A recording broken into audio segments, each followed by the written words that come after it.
climb and see. Can you take me higher to the place with golden streets?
Yep, there you go. We're good.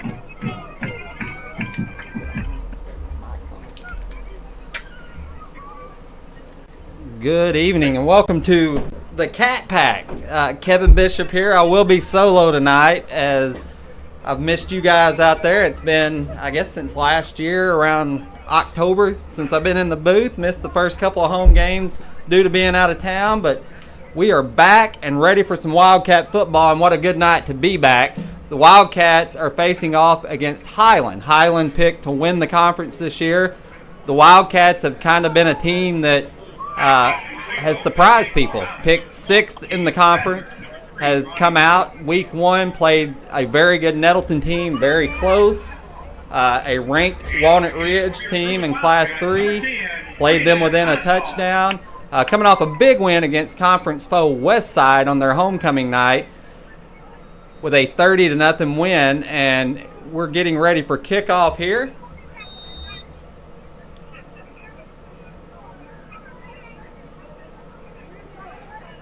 Good kick by the Wildcats.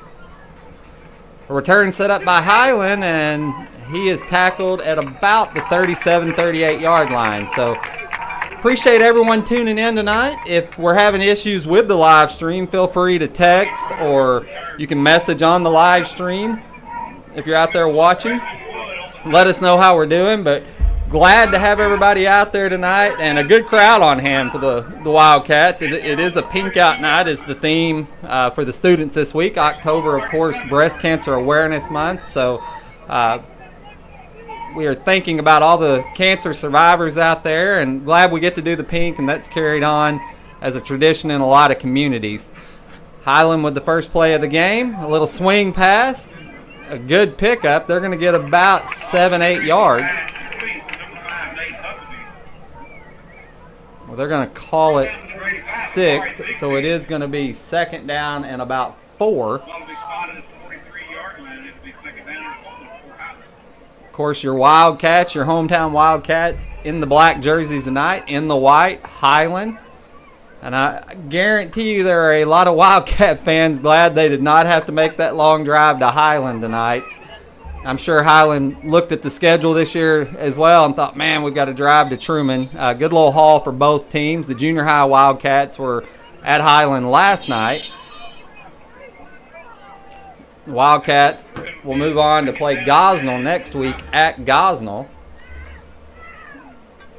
We'll see what Highland dials up here. Another little swing pass. He's got a little room. He's at the 50. Down to about, sorry about the camera movement there, he's going to be knocked out of bounds, it looks like, at about the 25-yard line. So a big pickup for the Highland Rebels. And this Wildcat defense needs to make some noise early. Highland's over the ball, and we've got, looks like we're going to have a whistle. We'll see what the call is from the official.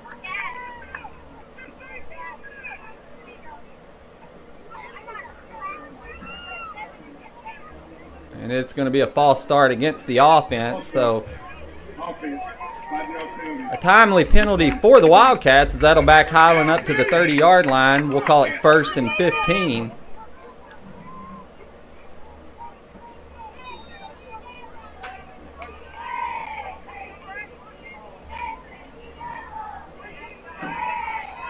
Highland will go left with the ball. He takes, cuts, and a big hit. It looked like that would have been Tony Postel on the hit.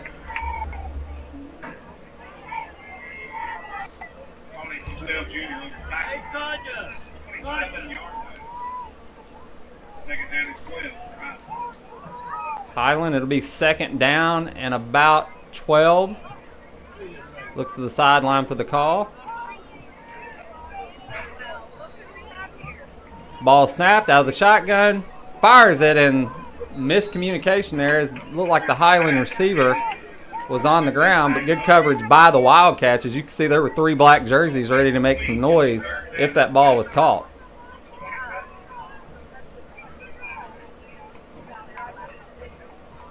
Highland in the shotgun tonight. Plays being called from the sideline. Typically, you'll see a hurry-up offense with this kind of setup, but right now they've already ran the game clock, or the play clock, down to 15 seconds. Ball is snapped across the middle. He catches it, and he's going to score. So Highland on the board early. And that was a nice drive by the Highland Rebels.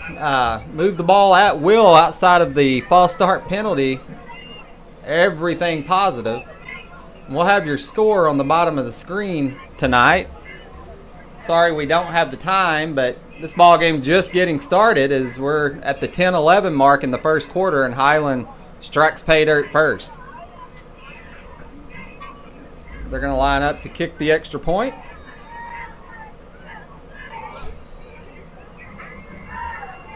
Good snap, good hold, ball is up. and it is good. So early on, the Highland Rebels take the lead 7-0.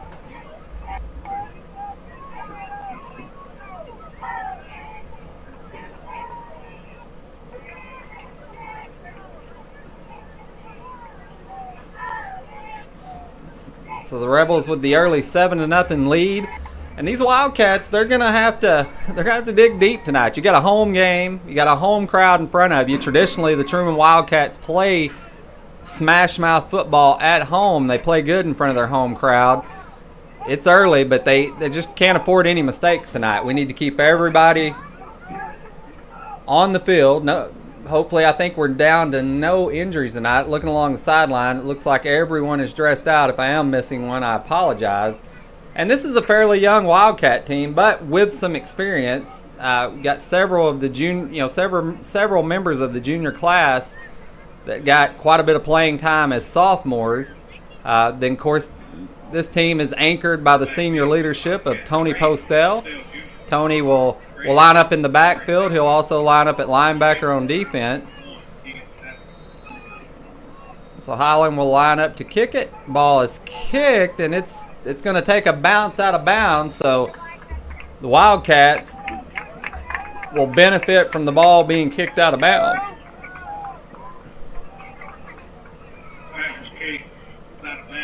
Appreciate you guys out there watching. We do see I've got Christian out there says, "Let's go Wildcats," and then Charles McCord is calling 46-7 the Rebels.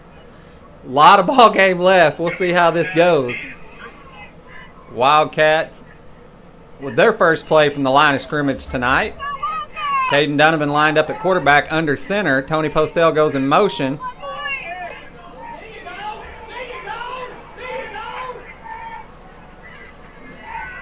And a good pickup for the Wildcats as he crosses the 50 across the 40 into Highland territory. He's going to be brought down at about the 36-yard line.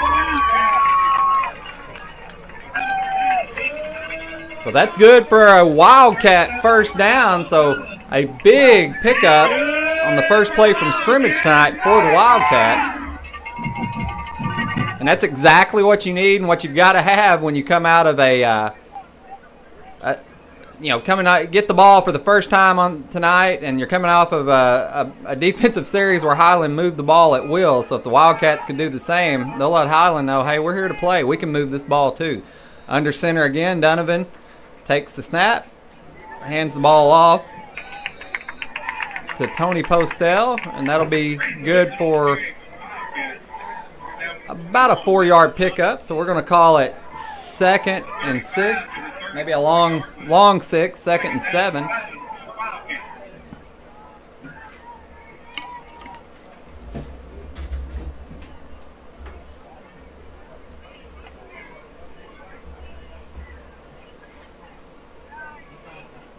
Wildcats continue to be under center.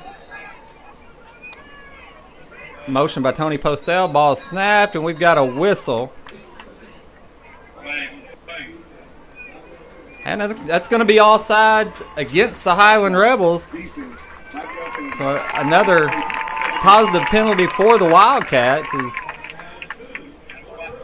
started off this offensive series with the ball being kicked out of bounds. Then the Wildcats with a big play on their first play from scrimmage. And so now it's going to be 2nd down and about 2 yards. We've got 8:45 to go here in the first quarter. Highland Rebels lead 7-0. Ball is snapped. Pitch to Tony Postel. He makes a cut at the 25, down to about the 20. Yeah, they're going to call him down at the 20-yard line. So Tony Postel says, hey, I'm a senior. It's Friday Night Lights here in Trumann Wildcat country. And that's another first down for the Wildcats. So the Wildcats knocking on the door, going to return the favor and score some points, hopefully here on this possession against the Rebels, as they took the early lead 7-0.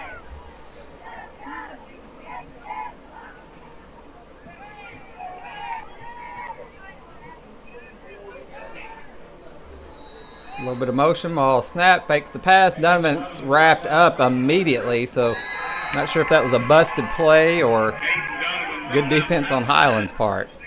But again, this Highland Rebel team, if you're just tuning in, predicted to win the conference this year. Traditionally, the last several years, Highland has been a force to be reckoned with in this conference.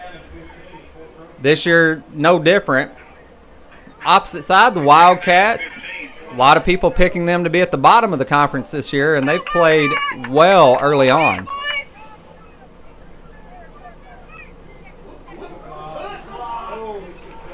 Ball is snapped. Postel will get it again. He makes another good cut. Runs right over a Highland defensive back. And they're going to call him out of bounds at about the 18-yard line.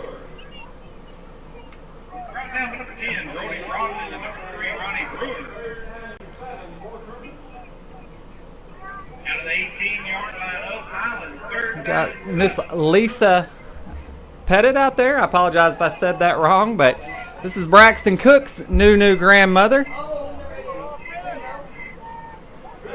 See the ball snapped. And another good run, that time by Gavin Cubitt.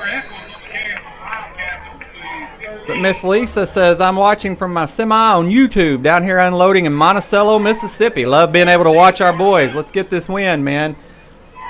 I agree, Lisa. We appreciate you tuning in. And Braxton's been over to the house several times. I always like picking at Braxton, and he is just he's a beast, as big as he is.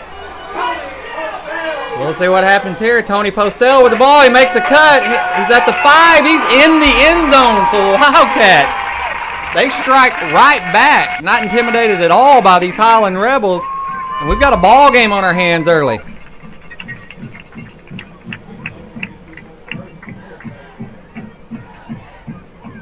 So 7-6 Highland. The Wildcats should line up and go for 2, as this year we are without a place kicker.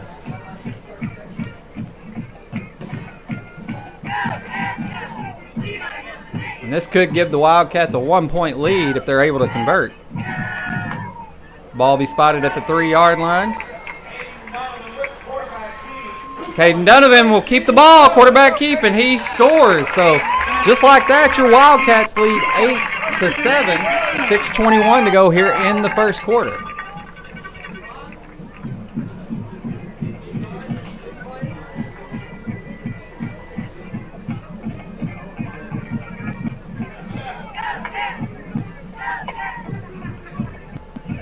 Christian that tuned in out there used to play for the Wildcats, and we've got a lot of former Wildcats I can see in the stands tonight. Early on, Sean Hall and I were talking. Didn't realize this, not surprised by all, but of course, longtime head coach for the Wildcats, Coach Lynn Greenwell, and over basically a 25-year span, I guess you could say. We were debating on whether it was 76 or 77 when Coach Greenwell took the helm. But he's got a 72% winning percentage. And that is why people have come to respect the Wildcats over the years. It's always the team. When you played the Wildcats, you knew you showed up to play football. They were going to hit you right in the mouth. They were going to play hard. A lot of good ball players to come through Trumann. And I see several of those ball players, again, sitting in the crowd tonight. A lot of their kids out here playing that I recognize. So the Wildcats will line up to kick the ball as they were able to convert on their first offensive possession.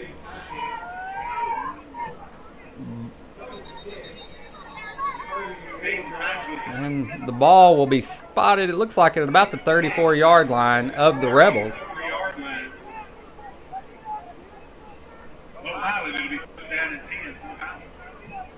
Hey, I agree out there, Christian.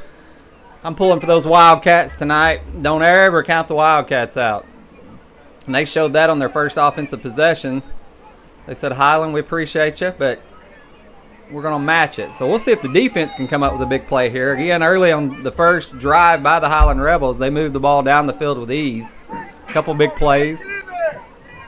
Looks like the defense is bringing a blitz. We'll see if they're able to do anything. And they fire through the line. He's hit early, but he's still on his feet. And what could have been a no gain, maybe 1 yard gain, is going to end up being about an 8-yard gain.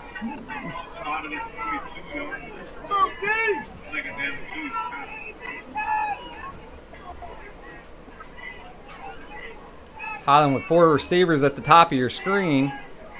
single backfield as the quarterback looks to the sideline for the call.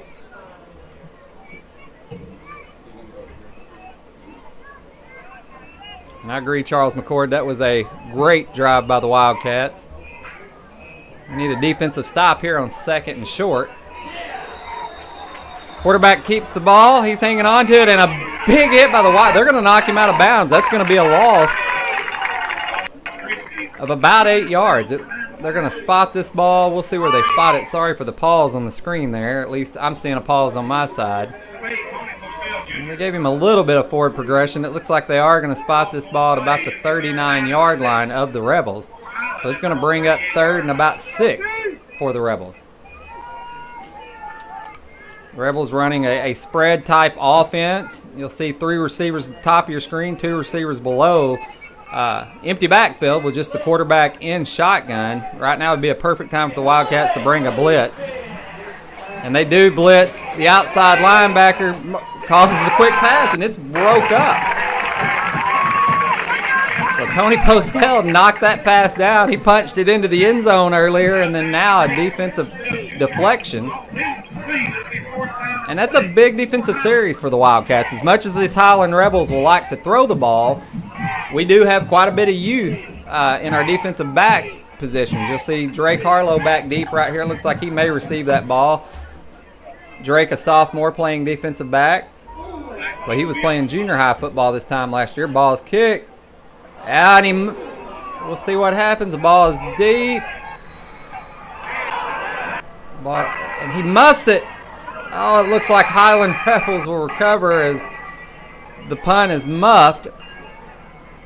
And that happens to the best of them. We saw that happen in a Razorback game a couple of weeks ago against Oklahoma State, and it was a big key play, and it happens in the NFL.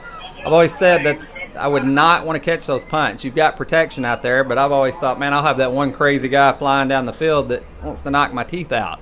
So not what the Wildcats needed, is they had a little bit of momentum with a defensive stop, and now they're going to give the Highland Rebels the ball at the 9-yard line. A lot of time left in this ball game as there's 5:12 to go here in the first quarter. He's got by the ankles. I see a flag. That's going to be a hold. So this is going to come back. Looks like the Highland Rebels were knocked out at about the 1-yard line, but I suspect this ball is going to come back to about the 14, and it is going to be a hold. So the ball is going to should be moved back to about the 14-yard line.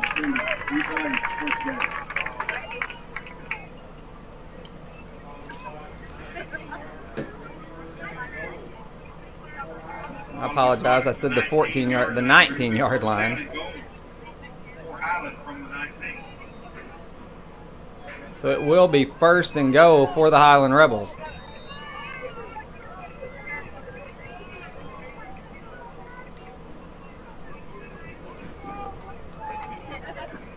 They brought in a tight end for this package, so we'll see if they plan on running the ball. 2 receivers up at the top of your screen.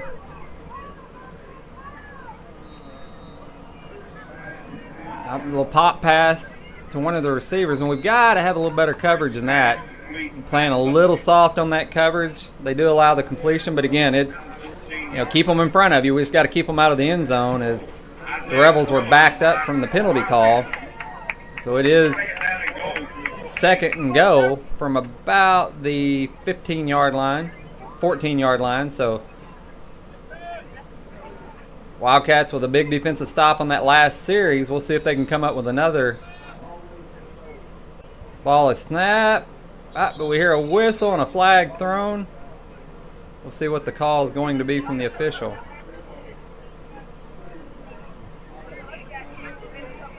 They're going to call that a dead ball.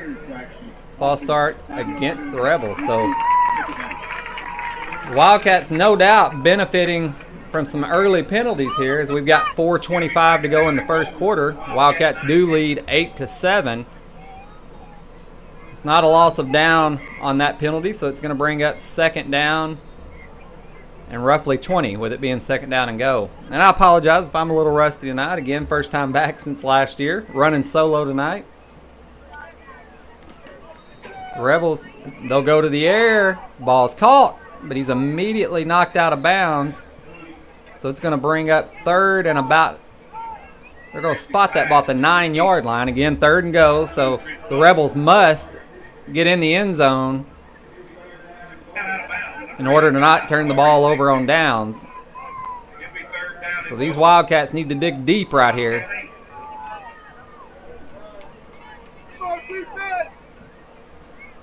And the Rebels bring in the super tight package. They hand the ball off, up the middle, and he kind of in the end zone with ease. So there was no secret what was going to happen there as they brought in the goal line package, no receivers, and they ran the ball right up the middle. So executed well by the Rebels.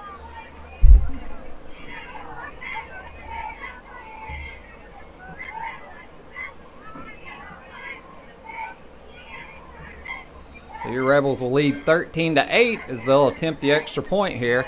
And this could end up being a key factor in the game tonight. Again, the Wildcats do not have a place kicker. The ball is up, and it is good, but the Wildcats do not have a place kicker. So we do expect them to go for two tonight and able to convert on their first score of the night. If that continues, that could end up being a problem for the Rebels at some point. But right now, the Wildcats, early on, playing super competitive with this Rebel team. First drive of the game, if you're just tuning in, 4:03 to go. Highland moves the ball down the field with ease. But then you come right back out. The Wildcats punch them in the mouth, score quick, convert the two-point conversion. We come back. We have a very strong defensive stop, force the Highland Rebels to punt, but then we muff the punt. And so that's where they were able to turn that into points right there. So these Wildcats just need to keep their head up. A lot of ball game left to play, and early on they're competing with what many people are saying will a team that will win the conference this year.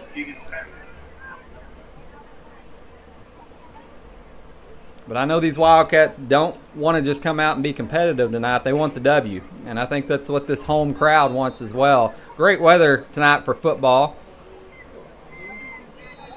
Next Friday looks to be even better, and the ball is kicked. There will be no return by the Wildcats.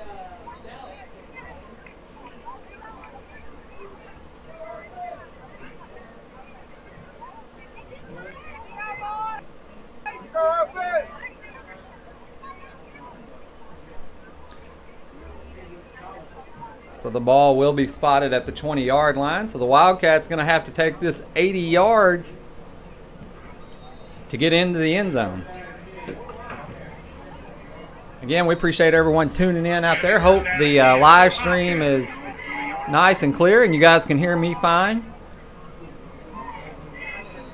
You may get tired of hearing me as I'm flying solo tonight. Ball snapped and Highland's all over that. As the Wildcats with about a 4 or 5 yard loss. Again, I'm Kevin Bishop, and you're tuning into the Cat Pack on Wildcat Live. I'd like to remind everyone, tomorrow is the Miss Wildcat pageant. Been a tradition here in Trumann for several years. That will start at 9 o'clock in the morning, and it runs till about 6 or 7 o'clock tomorrow night, all the way from a pre-K division through senior high till our new Miss Wildcat will be crowned. Miss Arkansas will be in attendance as well tomorrow and do a performance at 5:30. Ball is snapped, thrown, caught, but immediately hit by a Highland defender. And that's going to be number 32, Bobby Cooper, on the tackle.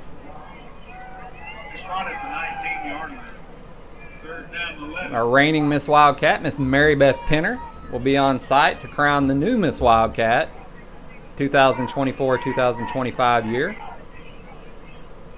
Under center again for the Wildcats. Donovan with the ball, fakes a pitch. They run it up the middle.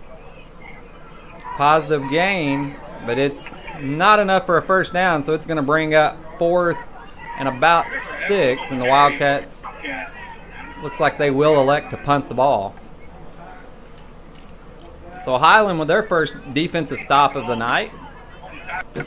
And so far we've got one heck of a football game on our hands. As the clock winds down, we're almost to the 2-minute mark in the first quarter, and it's just been back and forth. And this may come down to a game of who makes the least mistakes. And you see a player with no helmet on the field there. That ball should be blown dead, but I'm not hearing a whistle. We do see a flag down now. Highland was able to return the ball up to about the 38, 39 yard line. We'll see what kind of call we get from the official here, but that ball should have been called dead.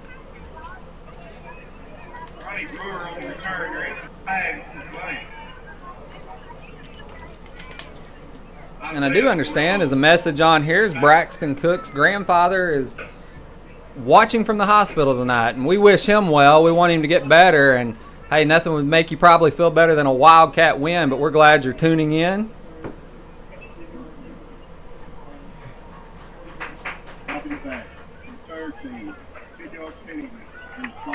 And that ball will be moved back, so that's going to be, see, not sure what the call was. I did miss the call. I apologize. But the ball is going to be spotted at the Highland 45-yard line. So, again, another penalty that swings the Wildcats' way, and they need to capitalize on these. They did on the first series as they drove the ball down the field and scored. There were 2 penalties on that offensive possession against Highland, but the Wildcats moved the ball really well. Tony Postel, which has been just a beast this year, game in and game out, not missing a beat again tonight. He's come out strong on offense and defense.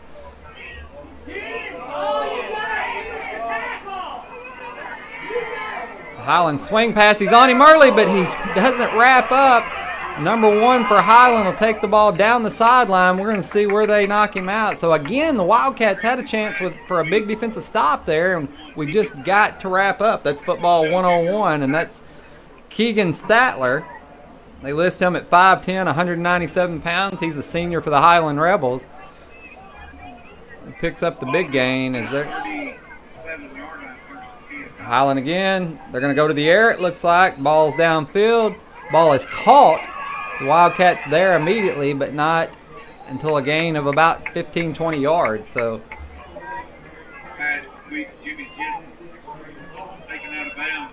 looks like that ball is going to be spotted at about the 22-yard line of the Wildcats. So Highland again, close to that red zone. And I agree, Christian, we need a stop right here.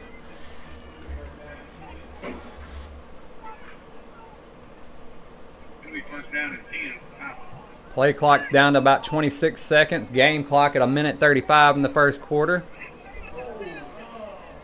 Ball is snapped. Over the middle, just off his hands and almost intercepted.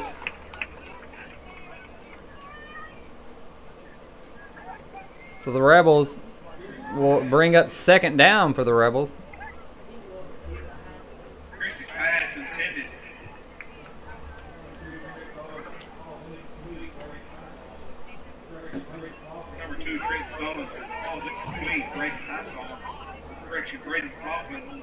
So the Wildcats really need a big defensive stop here. The Rebels look to the sideline for the play call. Number 8, Austin Christie, a 10th grader, 5'10", 150 listed here at quarterback. He goes to the air. Ball is caught. Wildcats wrap him up immediately, but that's going to be enough for the first down. So the Rebels will get another set of downs. They'll have 4 chances to punch this ball in the end zone, and the ball is spotted at about the 13-yard line, so they can convert the first down and not have to score, obviously. So far, they've mixed it up, have thrown the ball more than they've ran it, but they have shown they can put the ball on the ground. No back in the backfield here. We'll see what the play call is. Quarterback runs outside. He's going to release it. And what a catch by the Rebels. That looked like a college catch. He made sure that he kept a foot in bounds, drug his toe, and you only have to have 1 foot in bounds in high school. So nice completion by the Rebels, and the ball will be spotted on about the 2-yard line. Come on, defense! And they bring in that goal line package again, right up the middle, and he's going to fall into the end zone, I think. Yep, that's going to be a touchdown, Highland. So far, the Wildcats don't really have an answer for this Highland offense. They've executed well tonight. We did have one stop, but ended up muffing the punt, and so not able to turn it into any points.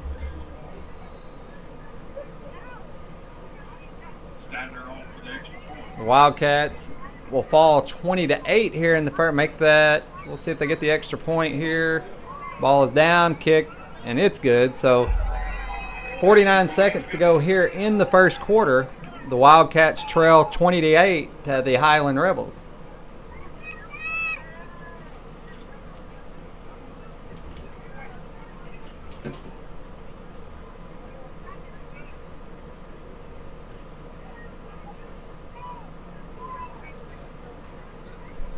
So these Wildcats have just got to find a way to dig deep here and figure out a way to put some points on the board.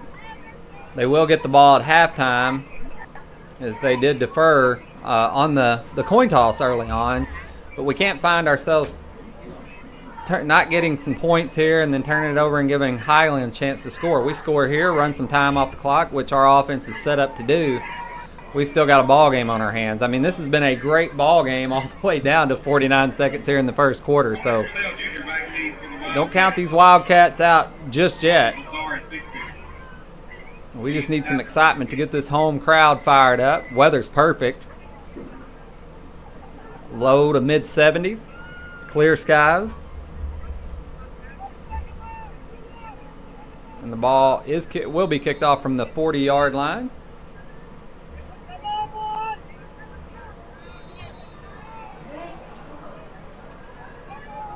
Ball's kicked deep. He muffs it a little, but he's able to pick it back up. And that's a Zari Thigpen. Went to school with his brother Jerome Thigpen. I know he's proud of Azari. Azari, a senior this year. He's had some big plays this year for the Wildcats. And there he's able to pick up a decent return as the ball will be spotted again at the 20. The Wildcats were spotted at the 20 on their last offensive series, unable to even convert a first down, but did have some positive yardage. We'll see if they can put something together like the first offensive series they had tonight where they punched it in and scored.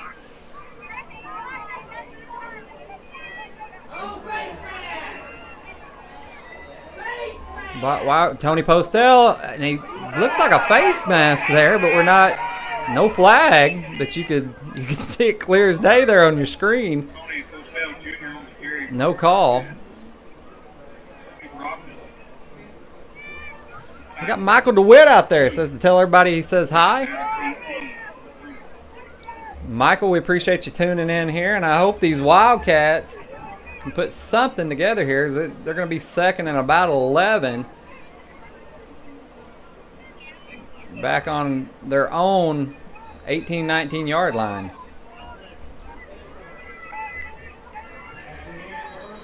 And that's going to be the end of our first quarter. The Wildcats trail 21-8 to the Highland Rebels, and we'll be right back.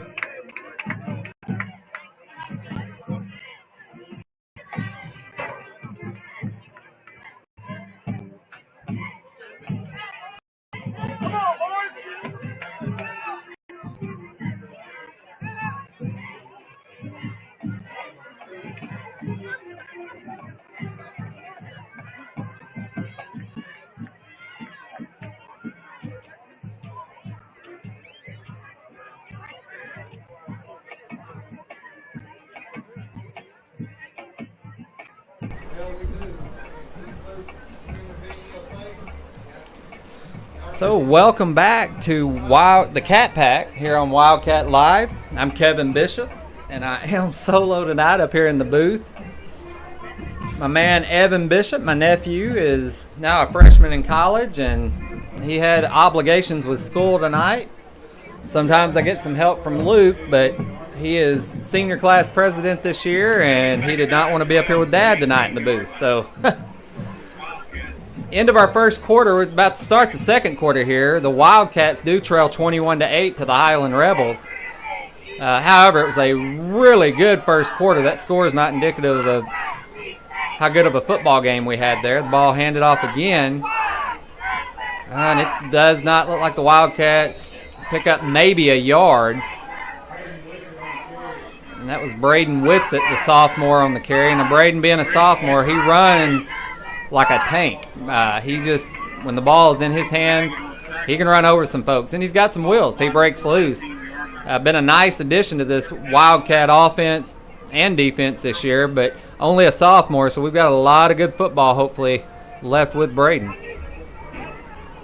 And I agree, Christian, a good dial-up, a good Wildcat slobber knocker hit here would be great. Ball snapped. We're going to take it up the middle. And I do apologize. It's a little tough on the screen, my monitor, to see the numbers, so that is why I'm missing some of the numbers on calling out who has the ball. But that's going to bring up 4th down, and that's going to bring up another Wildcat punt.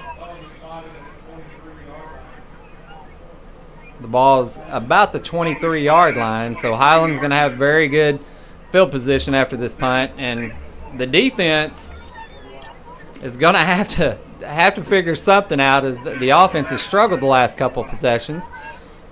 See Miss Diane Secrease. The Secrease family is watching on the road to Fayetteville. They said, "Go Cats, go," and I agree. And I hope you guys bring some luck to those Razorbacks tomorrow and we can pull out a win against nationally ranked Tennessee.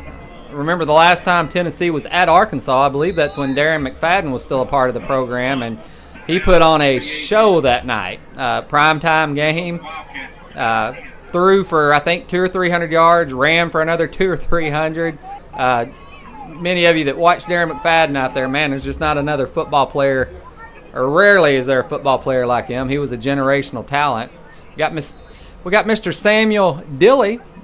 He's let me see that he's telling me the sophomores on the Rebels are legit. Said he's watched these guys since they were in 3rd grade, and they're like 65-1 as a team. And I agree, Samuel. They look good. They do not look like sophomores that were playing junior high football last year. Quarterback drops back, fires it deep. He's got a man open and just overthrows him. So the Wildcats bit a bullet there as the ball was just out of reach to the receiver. So that will bring up 2nd down and 10 for the Wildcats, or I apologize, for the Rebels.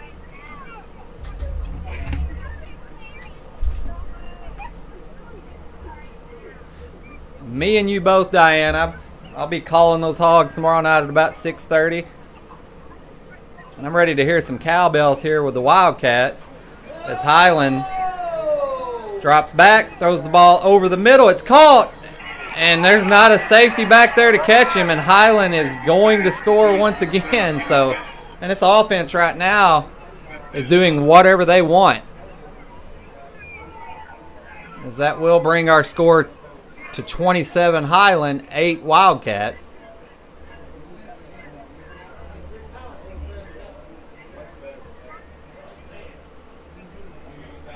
We expect to see the Rebels line up for the extra point kick here, as they have all night. They've got a heck of a kicker, and that's the senior running back, Keegan Statler.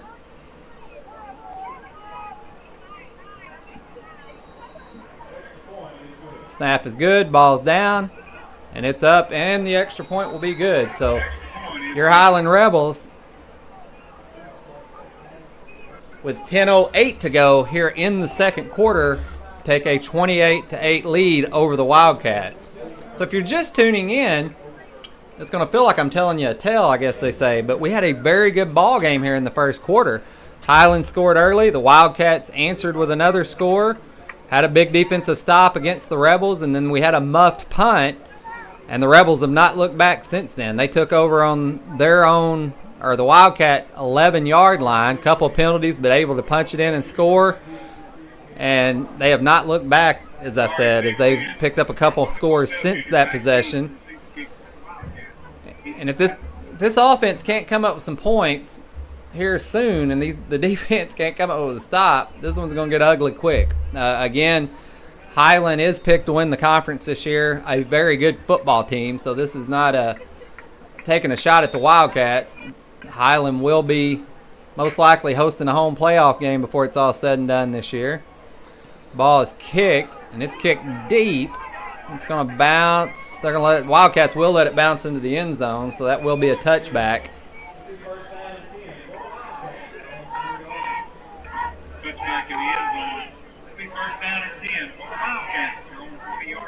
So the Wildcats will take over at their own 20-yard line again. And we'll see what this offense can put together. Now, Samuel, we can't be rooting for the LSU Tigers out there. I'm only joking. I got to go down there and watch LSU and the Razorbacks play several years ago. I think McFadden was on the team. Great environment. Ball is snapped, handed off to Tony Postels. He's seen most of the carries tonight, and he's tackled just by an ankle. If he could have got by that one defender, could have picked up some yards, but they're going to call it no game, 2nd down and 10. No gain on the play, 2nd down and 10. And Diane, I know you are one of the best fans we have in the crowd, and I agree. We need you here to get the fans fired up.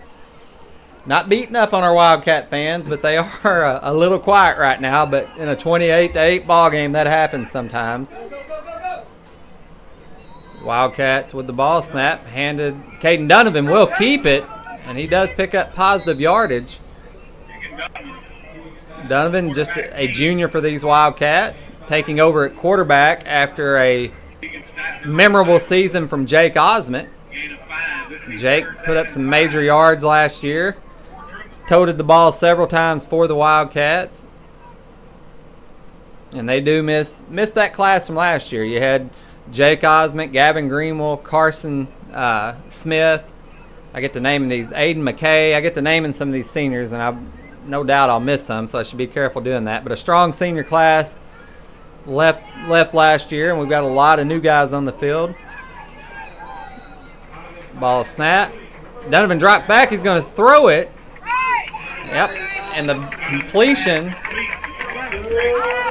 to Drake Harlow. Drake, just a sophomore. Drake was the quarterback for the junior high Wildcats last year, so we expect to see him under center at some point over the next couple of years. Of course, Caden Donovan just a junior, so it could be a senior year before Drake is behind center, but a lot of things can happen in between one season to the next.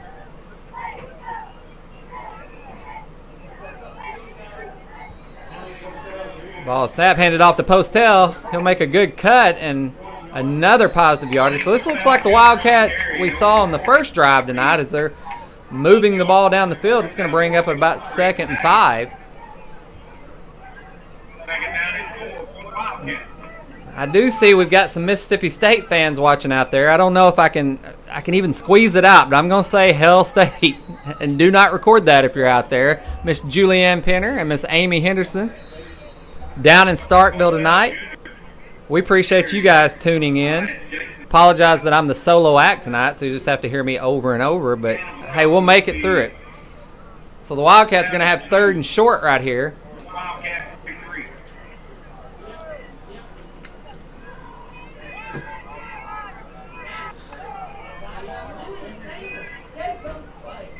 Ball handoff Postel up the middle, and easy to read as the Wildcats have ran that several times. Of course, if you execute, it's great, but it looks like Highland knows what's coming, and I think the Wildcats might go for it. It's 4th and about a half a yard. If you're at home and you're down 28-8, you've got to convert this. I'm not so sure I wouldn't burn a timeout and just let them know, guys, we got to get a half a yard. You got to give this crowd something to cheer about.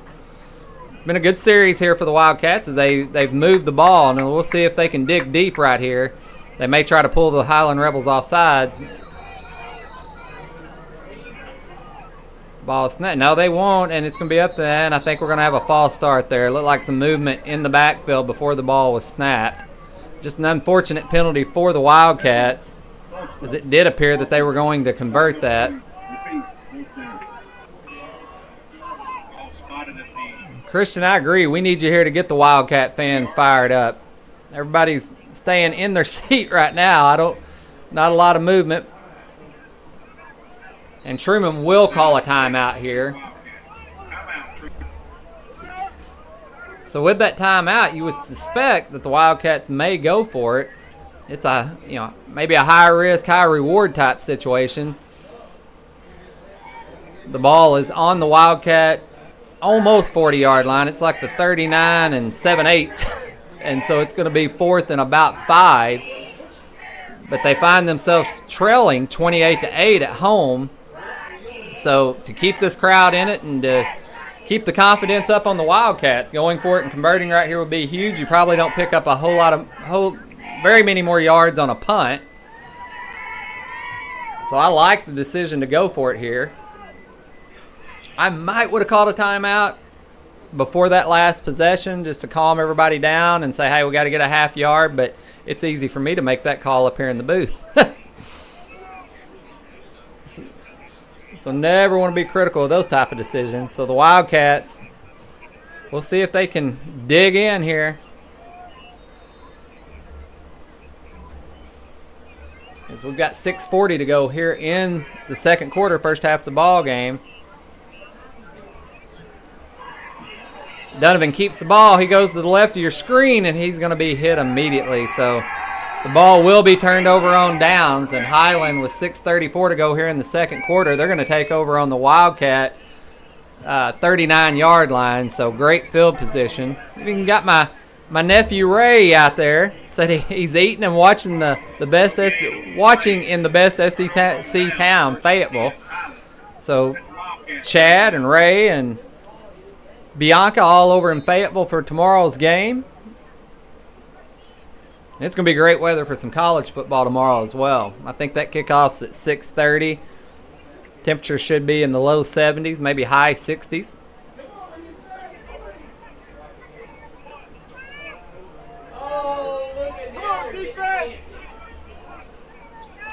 Highland with a little bit of trickery as they run a reverse and pick up positive yardage by looking where the official spotted the ball. That's going to be a pickup at about 5, so it's maybe 6. So it's going to bring up about third and 4. Well, the score. Let's see what the scoreboard's going to call it. They are spotting the ball at the 34-yard line, so call it about 3rd and 5.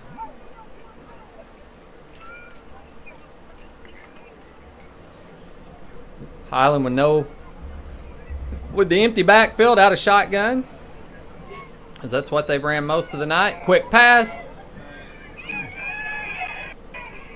And that's going to be thrown out to number 2, Trent Sullinger. Trent's a junior for the Rebels, 5'10", 180 pounds. I like the swing passes. To me, it's almost a design like a run play. It's a quick pop pass. You got your blockers out in front. Hard to stop. I mean, if you're playing any type of soft defense on the corners, it's just a really tough play to stop. You got to make sure your quarterback throws it forward. Highland again with positive yardage. They're going to be close to the first down. We'll see where they call him out of bounds at. And that's going to be enough for the first down, as he's just past the sticks. So first down and 10 for Highland from about the Wildcat 19-yard line. Ball snap. Quick pass out again, and it's tipped by the Wildcats. Could have been an interception, and if somehow we could have looked that in, there was nobody but green grass in front of the Wildcats.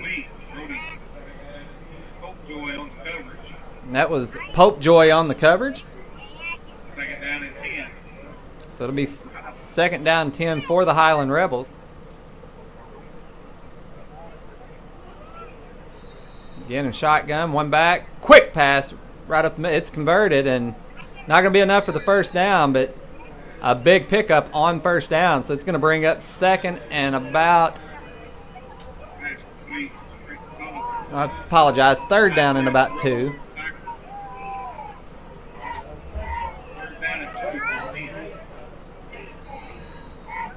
Quick pass, nobody on the receiver. The Wildcats able to bring him down before he gets into the end zone, but not until he picks up 3 or 4 yards.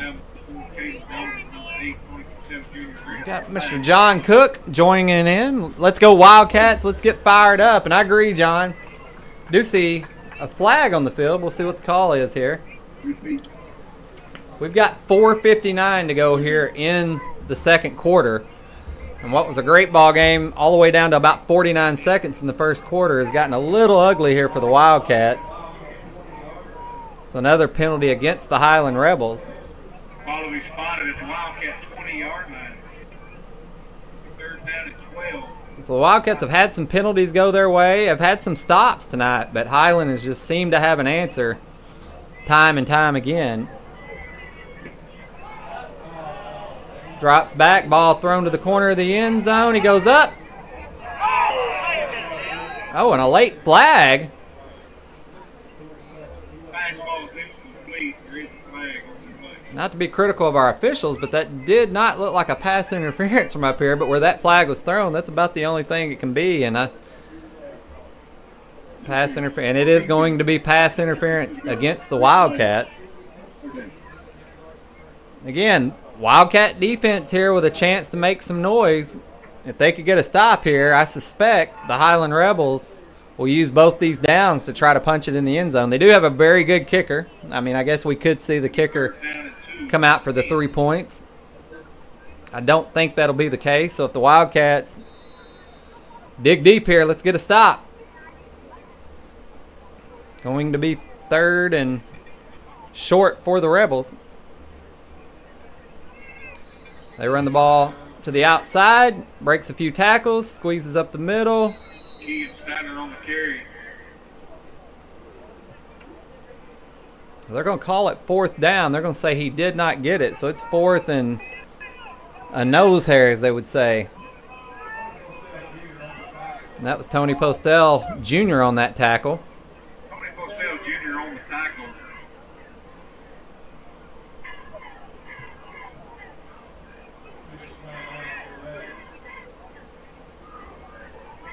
Highland quarterback jogs to the sideline. We do have a timeout, I think. Yep, we have got a timeout here with the Highland Rebels.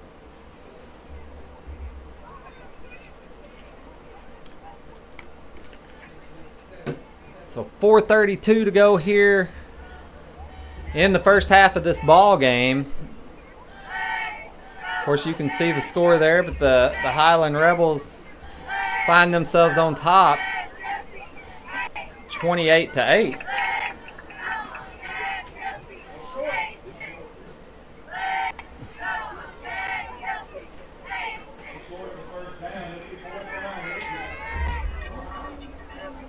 He's short of the first down. It'll be fourth down and inches.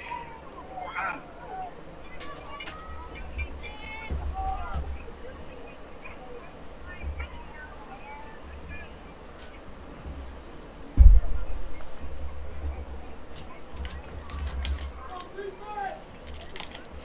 They measure. They are going to call it fourth down and inches, so Wildcat fans, make some noise for your defense. obviously a lot of ground to cover for the Wildcats to get back in this game, but it would be a good start to get a big stop here on fourth and inches. And they've got to watch the ball. It would not surprise me if Highland tries to pull them off sides here. And the Wildcats are in a tough position because if you bring the house, Highland has thrown that they can effectively put the ball in the air. Looks like they're going to line up with a tight package here. Oh, and we got a false start there. It's number 13, Wyatt Jason, 175-pound senior, moved a little early. So once again, the Wildcats find themselves on the good side of a penalty. We've just got to find a way to start turning some of these into points.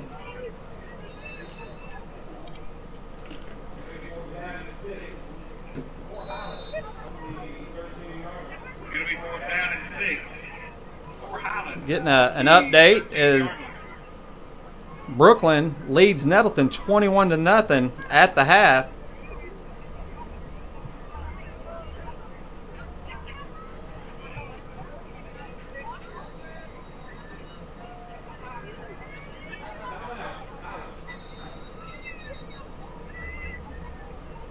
Timeout, Highland. Looks like Highland will call a timeout. Hey, I'll use this minute. I believe the Taylors are out there watching us. Miss Beth Taylor, I will say, maybe one of the biggest Wildcat fans to ever come through THS. I hope the country club, Trumann Country Club's out there watching us tonight.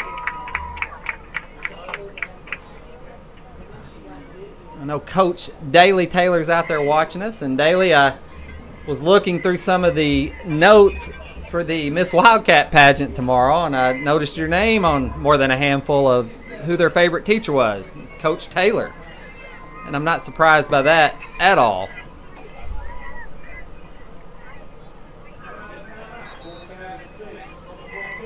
So it's going to be 4th down and 6 for the Highland Rebels. And the Wildcats, if they could get a stop here, this crowd will go crazy. Ball is snapped, it's up in the air, and it is caught. So Wildcats unable to get a stop on 4th and 6, but they do keep the Rebels out of the end zone. So we'll see if these Wildcats can. The defense has got to be on their heels right now. This has been a long possession, and they have been on the field quite a bit tonight. Come on, defense! Down and goal. We've got about 4:08 to go here in the second quarter. They're going to try to snap it quick. They get the ball outside. Can the Wildcats come up with a hit? And they're not able to. I don't see any flags. They call it a touchdown. I see Daly out there now. I wasn't able to see comments earlier. Daly, I might have to start hiding water bottles in your mailbox when I run. It got a little hot on me today when I was passing. So that's going to bring our score 34 Rebels, 8 Wildcats.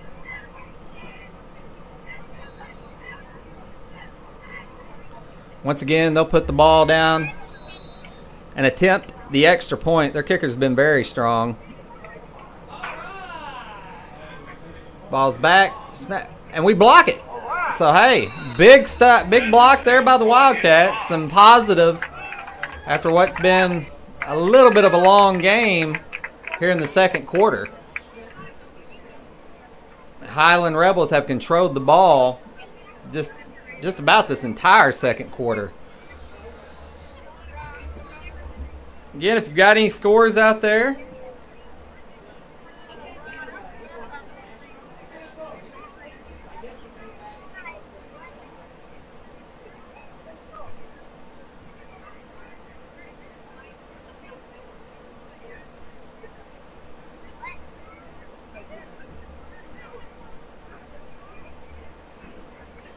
so the Wildcats here will receive the kick. Plenty of time to try to put some points on the board. We're going to need a good return. I think we're going to have to put the ball in the air maybe a little bit here on this possession if we've got any hope of putting the ball in the end zone.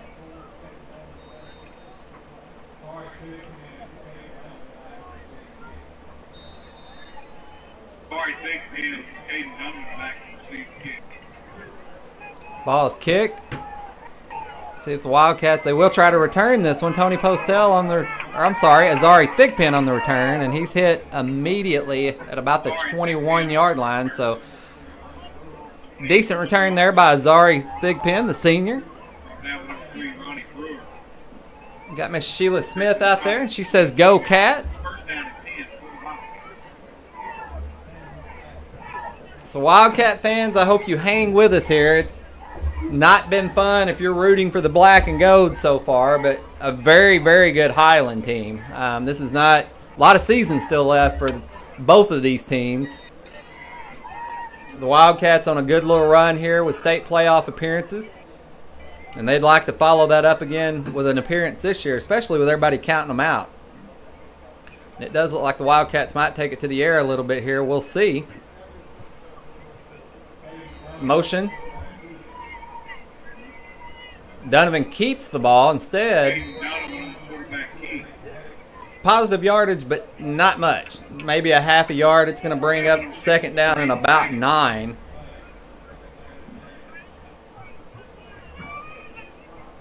gain on the play. Second down and 9.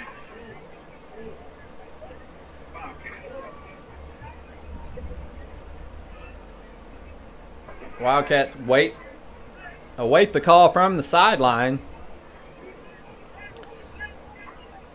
They do have 2 receivers here on the near side, 1 receiver up top. Motion.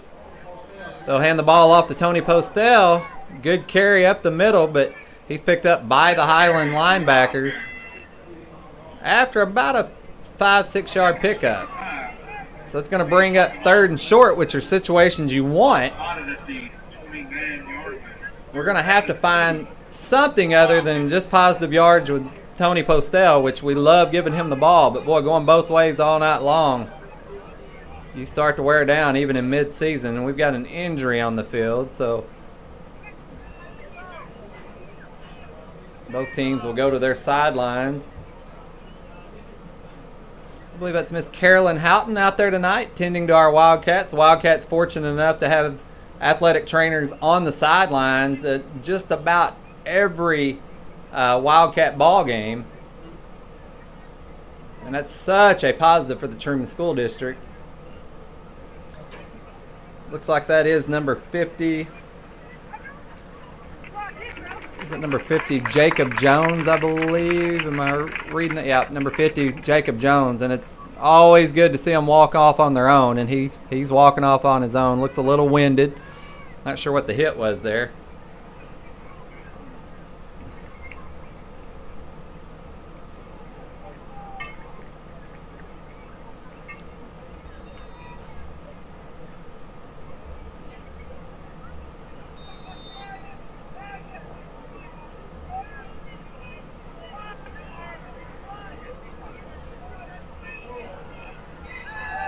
Ball is just thrown up in the air, and there's some Highland defenders there. One of them catches it, but we're going to see if they call that an interception or an incomplete. They're going to say it was out of bounds. A little bit of a break there for the Wildcats. Well, this is a tough call as a coach. I mean, you've got 4th and about 3 yards. I say you got to go for it. I mean, we would have converted that last 4th down had it not been for the penalty.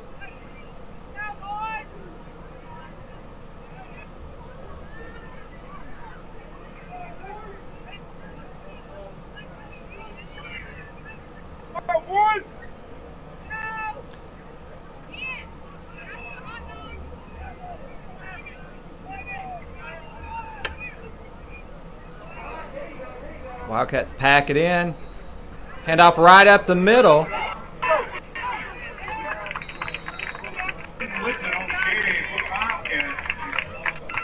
That's going to be Braden Whitsitt on that carry. The sophomore totes the ball for a first down.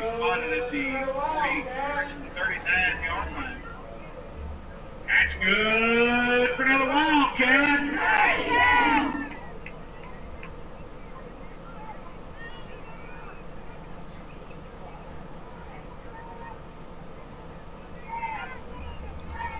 Wildcats once again with 1:50 to go here in the half. Time is not on their side. Caden Donovan with quarterback keep. That was Caden Donovan with the quarterback keep, and he picks up about 3 to 4 yards. The 43-yard line. Second down and 6. Wildcats.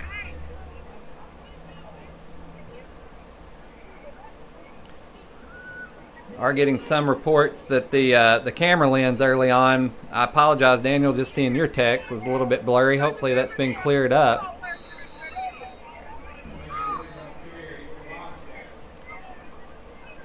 Now Whitsitt unable to pick up any positive yards there, as it's going to bring up 3rd down and a Wildcat timeout. Timeout.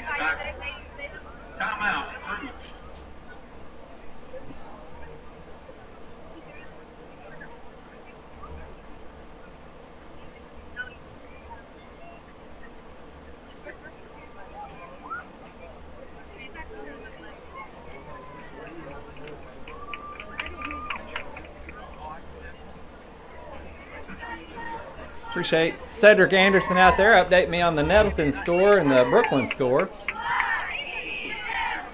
Of course, the Wildcats coming off a big win last week. They spoiled the homecoming for the West Side Warriors, and some of the aftermath of Hurricane Helene. A lot of ball teams in southeast Missouri I know played on Saturday, but here in northeast Arkansas, everybody suited up, and it was messy conditions for everybody, but the Wildcats come out on top at the West Side Homecoming. So we're going to line up 3 receivers here at the front of your screen. Ball snapped. Donovan looks like a screen pass, and sorry that it froze up, and the receivers just hit immediately to Tony Postel. He's trying to get his shoe adjusted here, and the screen pass no good. So the Wildcats find themselves in a situation where it's 4th down and 5.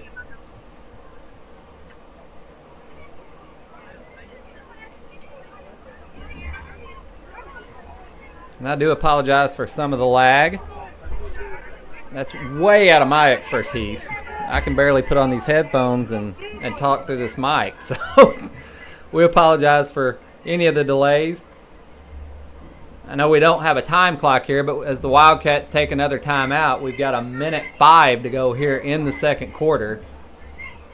Both teams with 1 timeout left as we wind down this half.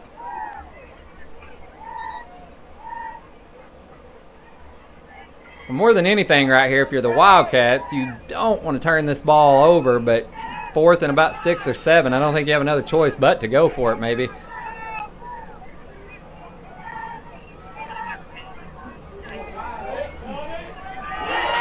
Donovan with good protection. He launches the ball down the field. Receiver wide open, and it's caught. That's going to be Braden Passmore on the reception.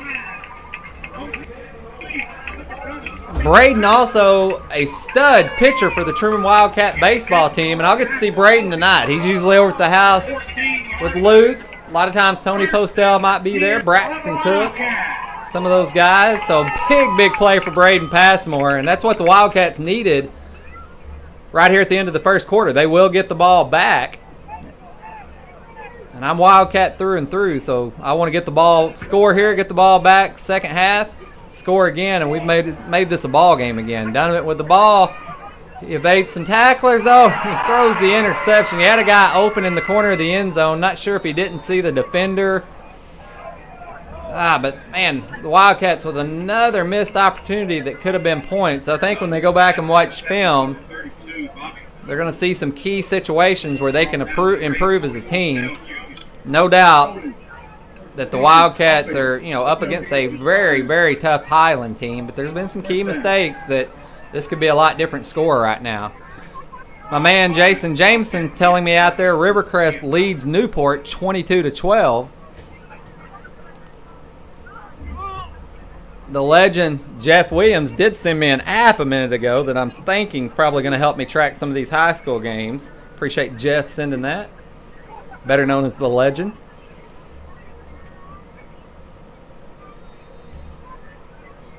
Well, not how the Wildcats wanted to end this half here, but there's still some time on the clock, and I suspect Highland's not going to ease up. They throw the ball, the receiver slips, so the clock will stop. So we'll have 42 seconds on the game clock.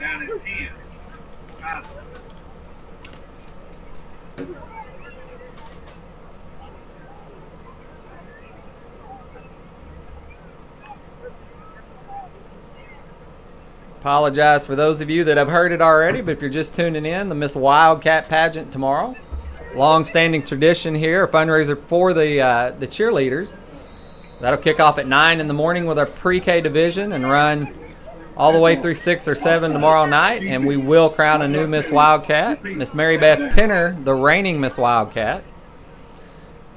And again, Miss Arkansas will be on site tomorrow after 5:30. She'll be available for some pictures. She's going to do her routine tomorrow on stage. So Miss Arkansas, I believe is from Wynne, Arkansas, ASU student, will be here. Ball is in the air, thrown. The receiver comes back to it, and he catches it. Goes down immediately, but he is able to get the reception. So we've got some flags popping out there. We'll see what the call is. I'm suspecting there could have been some chatter over there after the tackle. We'll see. And just like I thought, these Highland Rebels, I mean, they'd just as well like to put it in the end zone one more time here before we get out of the half. We'll see what the White Hat has to say.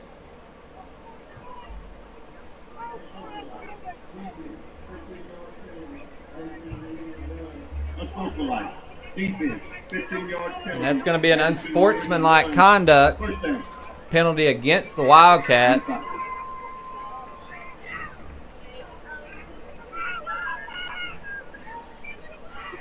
So we didn't need that penalty. I mean, there's still plenty of time on this clock for Highland to score, especially the way they've been moving the ball. They are on their own 46, 47-yard line, 34 seconds to go here in the second quarter. Michael DeWitt tells me out there that the 7th grade beat Highland yesterday, 34-14. I know it's a very talented 7th grade bunch. Highland again, ball's thrown in the air, and it's caught. We've got to get a little better coverage on that. There were 2 black jerseys out there, but we're allowing them to make the catch. We've got to come up and put some pressure on some of these receivers. But Highland does a good job of coming back to the ball. They only pick up 2 or 3 yards on that play, so the ball is going to be at about the 50-yard line. 24 seconds to go. Second down.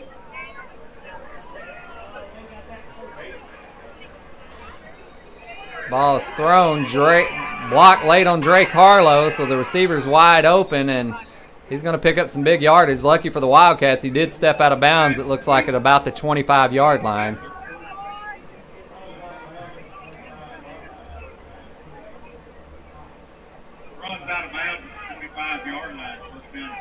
So Highland quick to get on the ball, but still slow to get the play called in as the quarterback looks to the sideline for the call. And Trumann is going to call their final timeout of the half with 16 seconds to go here in the second quarter. And right now, if you're Coach Cook, you're just telling them, keep them out of the end zone. Whatever we got to do, keep them out of the end zone. Let's go in, make some adjustments at halftime, see if we can't make this a ball game in the second half.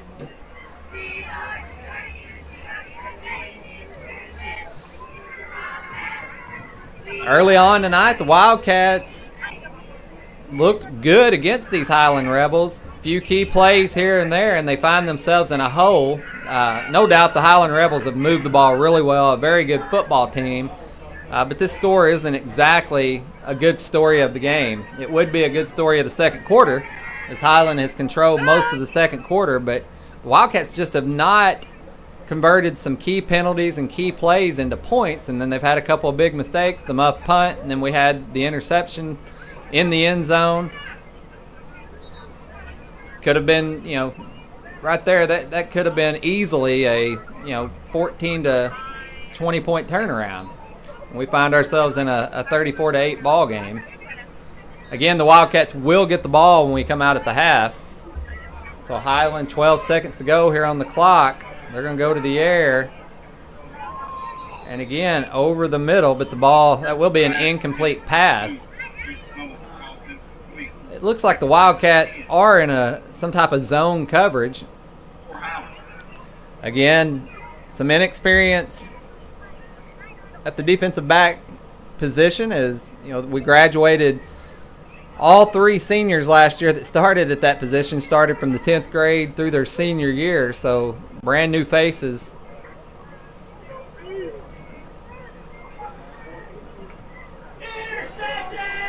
Highland, they'll throw it deep to the end zone, but there's a black jersey there, and the Wildcats intercept that ball. We'll see who that was on the interception.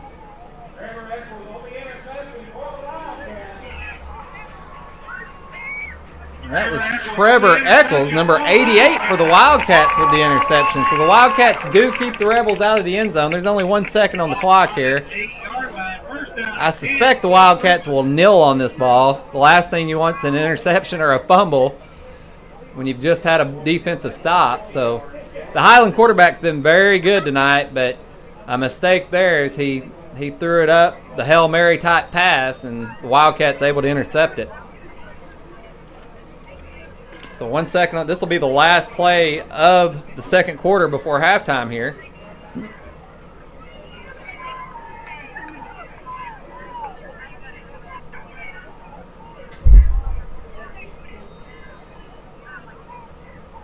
And we don't kneel on it. We do hand it off. Good carry for the Wildcats, but that'll take us to the field house for halftime. The Highland Rebels lead 34-8, and we'll be back in about 15 to 20 minutes.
Wildcat fans, please welcome to the field the sound of the black and gold, your Trumann Wildcat marching band!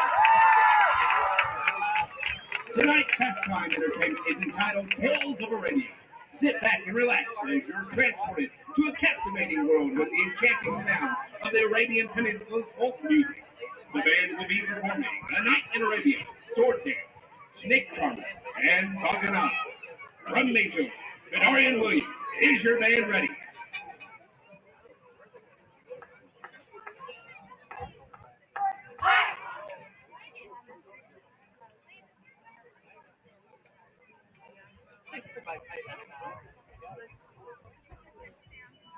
You may take the field in exhibition.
Your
Wildcat marching band!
We look forward to serving you for many more years. When you think of buying or selling your next property, think Mackenzie Keys.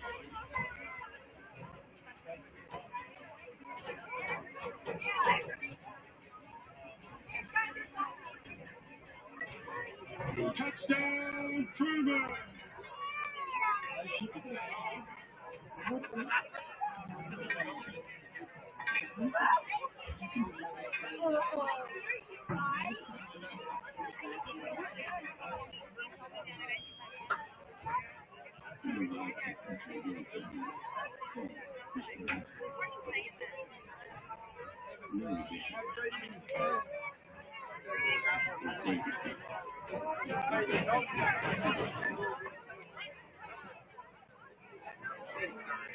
Fans didn't just make money. They taught responsible ownership. Fans didn't just make business stuff. They actually trained successful entrepreneurs. And Willoughby fans didn't just help you do stuff. They helped you build and Southern Bank, a bank on a mission to help businesses everywhere. Learn how you can bank different. BankSouthern.com/bank.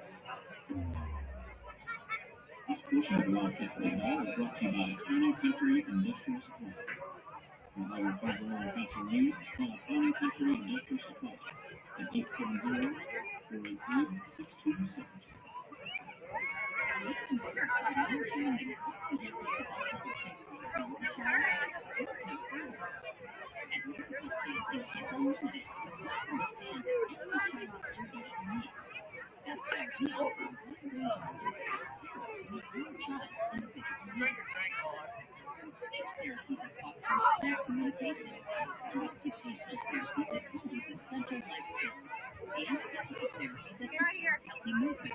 We've got it all under one roof.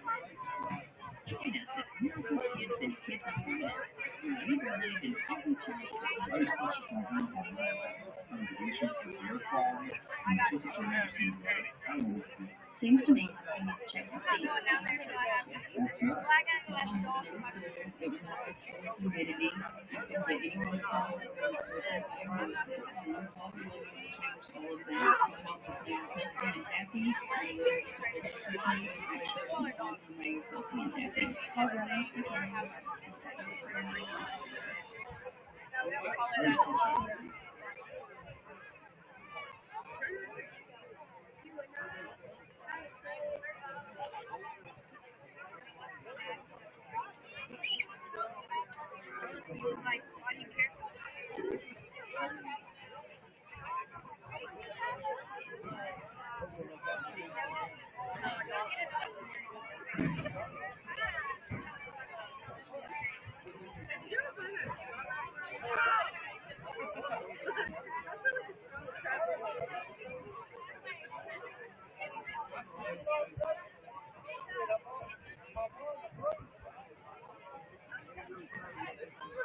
Wildcats will proceed the second half kick.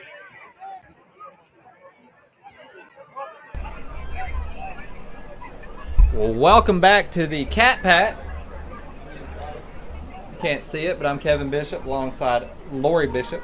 She said she's not going to talk tonight, so she's going to be helping me with stats. That's what we'll call it. We'll call her a stat keeper. But about a minute 14 here before we kick off, unless they zero out the clock. The Wildcats find themselves down 34-8. To start this second half, they will receive the ball, but Highland looked like the conference front runner in this first half. It was a great game in the first quarter, all the way down to about 49 seconds to go in the first quarter. A little bit of back and forth. Wildcats had a couple of stops, but a couple key plays with a muff punt, interception in the end zone, and Highland able to execute, and they're on top big time here. We did block the last extra point. And the Wildcats with an interception to end the half to stop the Rebels from putting more points on the board. They will return this ball. As Thigpen's got it, he's got a little bit of room. He's going to squeeze outside, but he is tackled at about the 23-yard line. Got a lot of people traveling over to Fayetteville tonight. I know I've heard from the Taylors traveling to Fayetteville. My brother is over there, I think, at the moment. The Seacreases on their way to Fayetteville. So if you're watching live and just joining in, your Wildcats are in the black, Highland Rebels in the white jerseys. We trail 34-8, and we'll see how the first possession of the second half looks.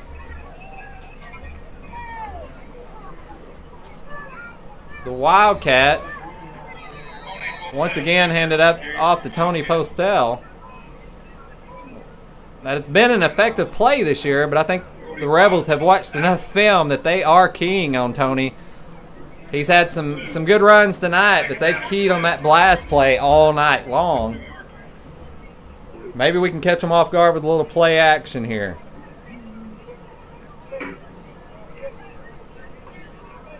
Braden Passmore with a big reception in the first half, right towards the end of the second quarter. As the Wildcats had a little bit of play action, found him open deep down the field. They'll hand it off to Postel again. He makes a cut. Nice positive gain as he'll pick up about 5 or 6 yards, and it's going to bring up third down and about 6. They're going to call it 7 on the scoreboard.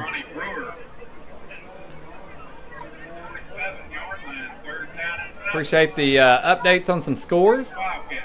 Jason Jameson also letting us know Harrisburg was leading Piggott 14-6. And the Wildcats hit immediately on that play, so I expect to see a punt here. So nothing to go on the first series for the Wildcats here in the second half, or it's going to be 4th and about 7, and we do see the punt team running on the team. Got Miss Diane Reed out there, Rebels fan. She's cheering on James Jensen. And that is Grandma in Albuquerque, New Mexico. So with technology, it's great. You can be anywhere in the world right now watching the Wildcats. We appreciate you tuning in to Wildcat Live. We've got a big conference matchup between the Highland Rebels and the Trumann Wildcats tonight. The Wildcats back to punt. Snap is good. Punt is up. The Rebels will receive the punt up the middle. He's got a lot of green grass in front of him. And he is tripped up by the shoelaces. Looked like that was that was Jay Pippinger on that tackle. Jay, a fine young man. Comes from a farm family here in Poinsett County. I know it's been a heck of a year for our farmers. Had some big rains right here around harvest. Yields do look great, though. I know DJ Penner's got some good-looking cotton down by my house. I've admired it every day. And we'll see here what Highland tries to do is they've got the short field. They're going to have the ball on about the 28, 29-yard line of the Wildcats. Quick snap, quarterback's back. Yeah, it's going to be a pass interference on the Wildcats. It's a little too much early contact.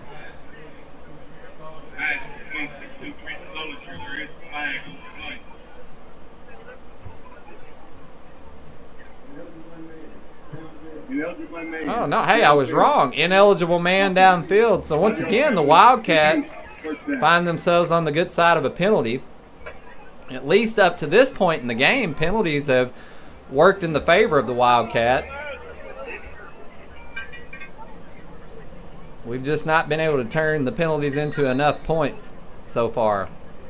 And the defense has shown signs that they can stop this offense at times, but this offense has also moved the ball at will for much of the first half of the game. They'll line up with 4 receivers, 1 back in the backfield. A run there as they had a man in motion to set up a block, but the Wildcats cover that very well. Looked like the sophomore Whitsitt in on that tackle. Tony Postel around there. Also Sam Hatcher, number 53. So the ball will be spotted at the 27-yard line. It'll be second and about 15. They're going to call it 14 on the scoreboard. Second and 14 for the Rebels.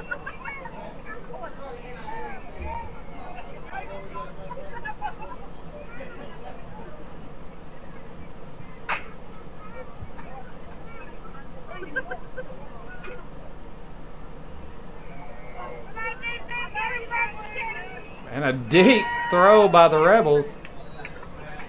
Out of bounds.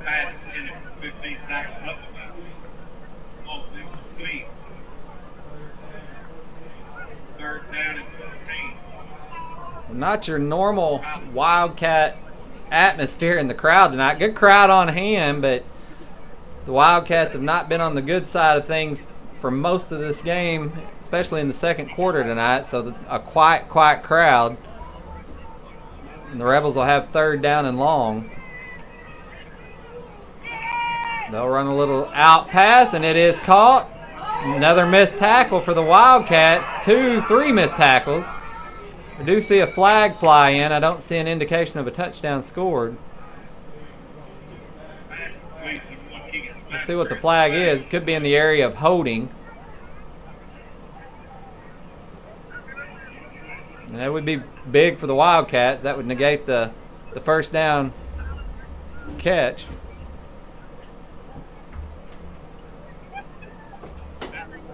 We'll wait the call of the officials here. Offense, 10 yards from the spot of the foul. 3 feet, third down. Yeah, and it will be against the offense, so we'll repeat third down here. So the Wildcats, they have the Rebels at 3rd and 10. I suspect that this is 2-down territory for the Rebels. They don't really have anything to lose, and they've got the short field. So it's going to be 3rd and 10, but again, they've got 2 plays to get this converted into a first down. 3 receivers at the bottom of your screen, 2 up top. No back in the backfield, quarterback in the shotgun. Ball is snapped, quarterback's back.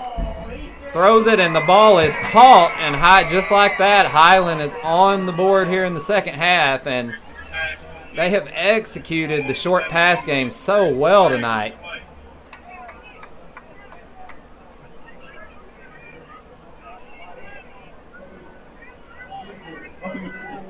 Defense, 15-yard penalty will be set on the kickoff. That's going to bring the score to 40-8. The Rebels on top, and we're getting awfully close to a mercy rule situation. I guess if you're a Highland fan, that works to your favor because you got a 2-hour drive home. There was a penalty on that, but the official said it'll be assessed on the kickoff. So the touchdown will stand. Highland been near perfect tonight on the extra point. We did block the extra point on their last score in the first half. And they're going to go for 2 here. Try to even that back out. Quarterback back, throws the ball, and he's got plenty of room, but there is a flag. They call the score good, but it may be canceled out with this penalty. And that's going to be an ineligible receiver downfield for the Rebels.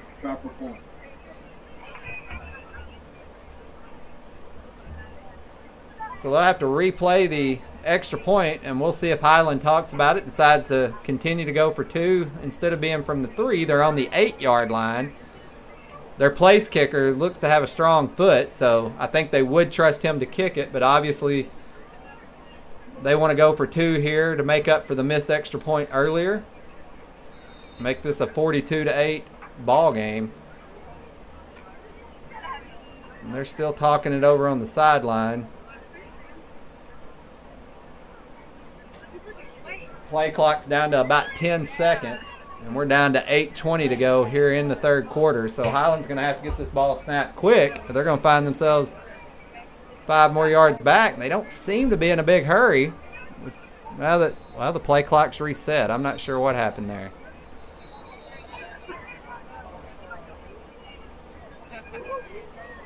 A little bit of confusion there. I saw the play clock get reset. I think it's going to be a false start. Not real sure what happened right there. The officials went up to the line of scrimmage. Ball snapped. That's going to be a block in the back. Although it was broken up, the Wildcats will most likely decline that penalty since it is the extra point attempt.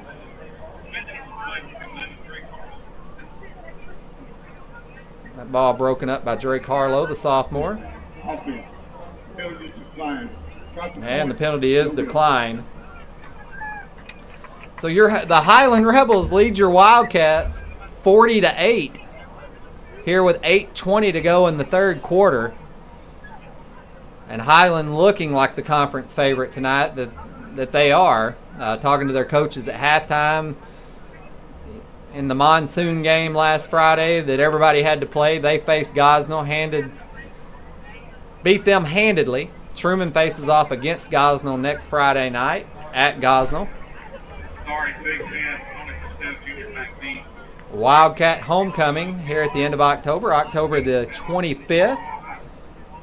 For anybody from Trumann, they know that's a big week in Trumann Wildcat country. We still have the traditional parade with floats and your grand marshal and your mascot, the band.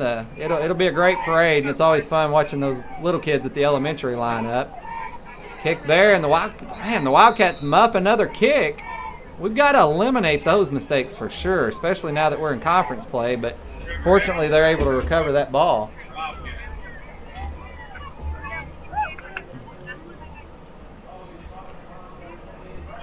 So the ball's going to be spotted at the Wildcat 28-yard line. And these Wildcats have shown they can move the ball on this Highland defense. I think we're going to have to mix up the play calling a little bit in order to make that happen, but they've been trying to ride the back of Tony Postel, Braden Whitsitt with a couple of good runs, Donovan with a few good runs, and then, of course, Braden Passmore with the big pass completion. Ball's thrown, tipped, and it's intercepted by the Rebels. And we're at that point now where almost nothing's going right for the Wildcats.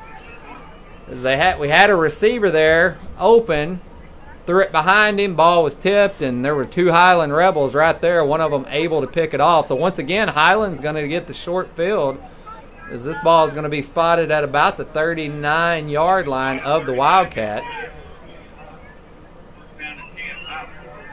We have another out-of-stater watching out there. Laney Boyer says go, number 12, Cole Boyer, watching from Midland, Texas.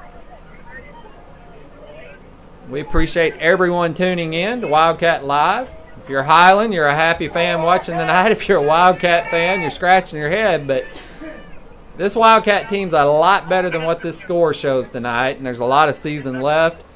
Again, Highland, the conference favorite this year, and they look like the favorite. Another quick pass, and he drops the ball, fumbles it, but Highland able to recover it as number 5, Nate Huckabee, a junior, falls on that ball. And of course, the Wildcats without Brandon Dohm tonight. Brandon, the talented junior, and there's no doubt they have missed Brandon tonight.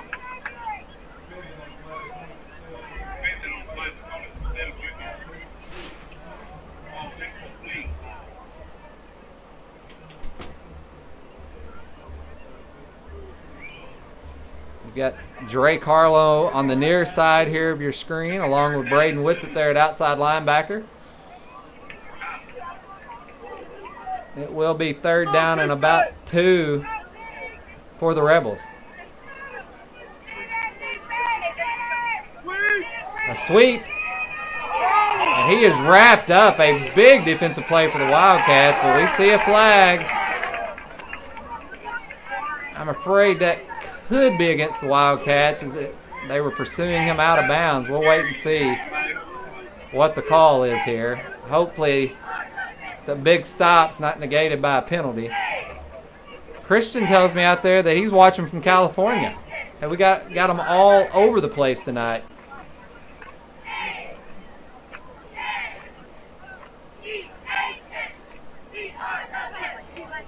We're awaiting the call here. Well, if you get a chance to come out to a home football game this year, make sure to visit the band boosters in their concession stand. Just an unbelievable lineup of food. And if you have not had the Wildcat combo with the cheeseburger, you're missing out. Double cheeseburger, chips, and a drink. Eat dinner on Friday night, and that is going to be against the Wildcats, so that'll be a 1st down for the Highland Rebels. We got Joey Green on the grill down there, grilling up the burgers, and they never disappoint. His wife, Abigail, both of them have ran that band boosters for a long time. And then they've got the workhorse in there, Miss Janet Schmidt, and I think she outworks everybody in the stadium when she's down there, but they do a good job. Highland with the ball. They will run it here.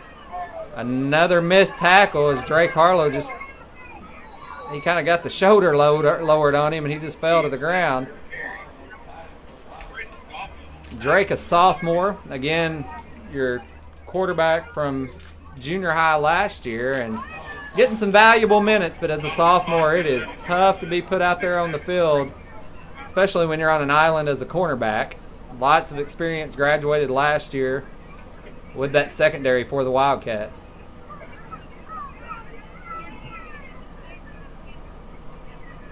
(40-8), Rebels lead, and they're knocking on the door of 6 more points. And a good defensive stop there for the Wildcats. That's going to bring that 3rd and go. Or no, I apologize. That's going to be 3rd and 1. I thought that they had advanced it. So 3rd and 1 for the Wildcats.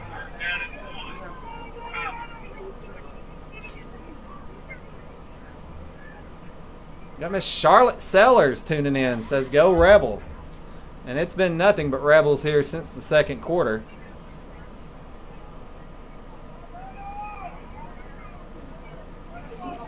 And Luke Bishop, I guess he's tuning in from down there somewhere. He says Conway leads North Little Rock 63-0. That's the beginning of the 3rd quarter.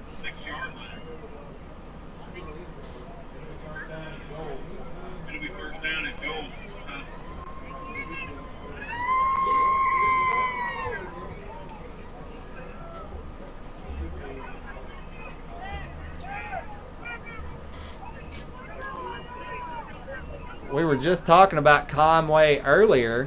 Can't remember the kid's name, but Conway has a 4 or 5 star recruit that I think is committed to the Razorbacks. A lot of talent here in Arkansas in the football ranks.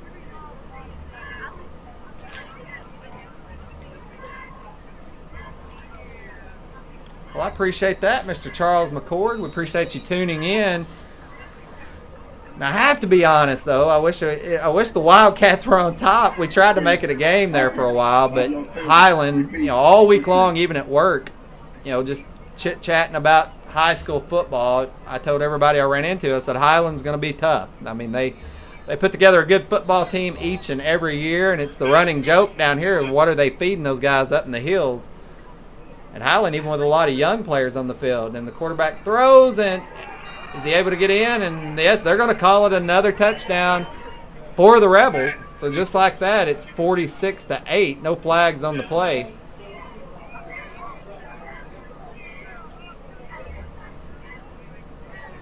So the Rebels lead 46-8, and we've got about 5 minutes and 19 seconds to go here in the third quarter.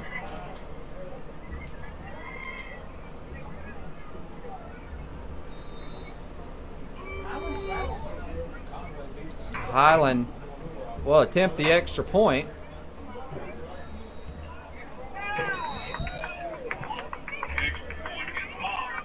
And that extra point is blocked, so Highland started strong with the extra points early on, but the Wildcats have managed to block a couple now. But they still trail 46-8. We'll have to say the Highland crowd for a 2-hour drive traveled really well tonight. We wish all of them safe travels on their way back home.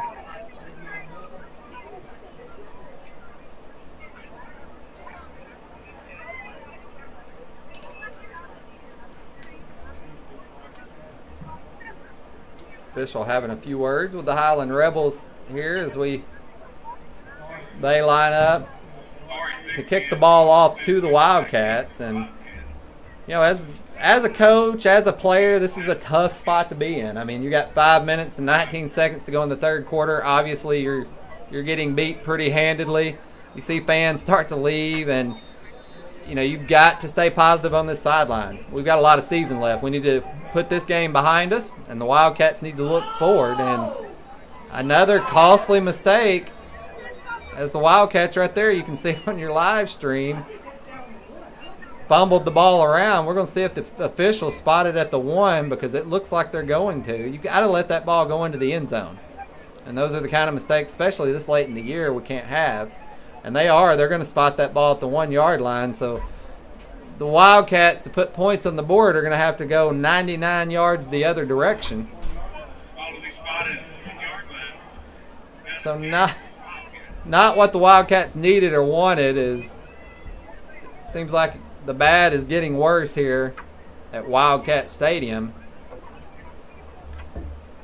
And the last thing we need here is a turnover. Again, we've shown we can drive the ball against this Highland defense. And right now, if we could run some time off, maybe finish out this third quarter without turning the ball over, that's exactly what Coach Cook and his Wildcats would like to do. This is where character is built. I mean, you got to keep your head up and keep punching. Not much of a pickup there, but will give themselves a little bit of breathing room, as it's going to be second down and about 8 or 9. We're going to call it second down and 9, but a little bit of room as you're in that dangerous territory of giving up a safety. The Wildcats have everybody on the line to block, so I expect us to see a punch up the middle. Now they do. They try to go to a little bit of a sweep. And he's got some real estate ahead of him. He breaks a few tackles and finally knocked down at the 25-yard line. And that's Trevor Eccles, it looks like. I hope I didn't announce that wrong. It looked like Trevor Eccles, number 88 on that carry. Again, I'm watching from a monitor that's a little bit delayed, so the numbers sometimes are a little hard to read, so I do apologize. I'm not intentionally leaving any kids out. It's Wildcats one receiver out wide. It's be Whitsitt, but he's out there as a blocker, it looks like.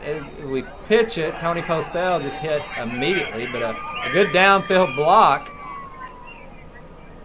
by Popejoy as he put a guy right on his back, if you could see it at the top of your screen up there.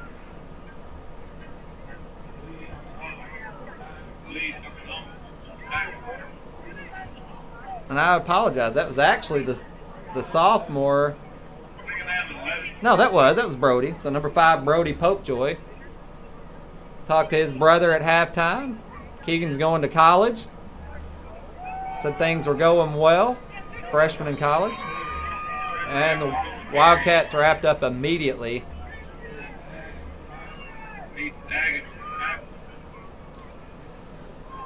Well, the night keeps getting longer for the Wildcats. Thus, that's why we have the mercy clock rule, and I believe it's 35 points. So we should see the clock continue to run here in the fourth quarter as the Highland Rebels do lead 46-8.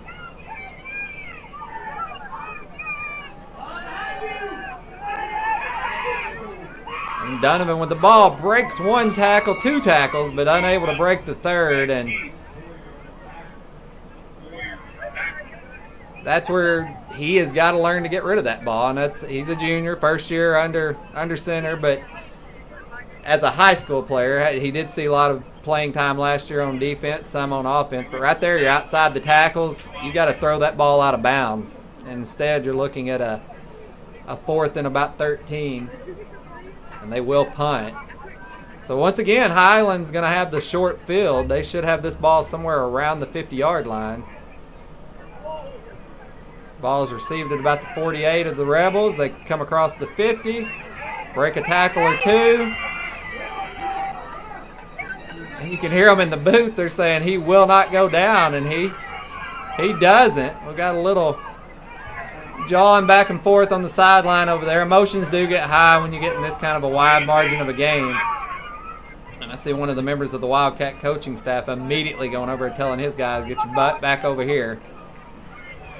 And that's the right thing to do. You know, you're down, but you want to be respectable too. You can't. We don't need the unsportsmanlike conduct penalties, hitting out of bounds. I know emotions are high, and it's tough to want to finish a game where you're down this bad, especially at home. But Coach Reynolds trying to reel some of these guys in and tell them to get it together. I'm not sure if we've got a timeout here or a minor. Oh, well, I apologize. It is the end of our third quarter. I wasn't paying attention to the clock. So to start the fourth quarter here, the Wildcats trail 46-8. It will be Highland Rebel football. We'll see where they spot this ball at. But it should be spotted somewhere around the Wildcat 45-yard line. And it looks like the officials actually going to spot that ball at about the 37-yard line of the Wildcats. See my man Cade Hayes right there back on the field. We missed him last week, but he's back at it again this week wearing number 15.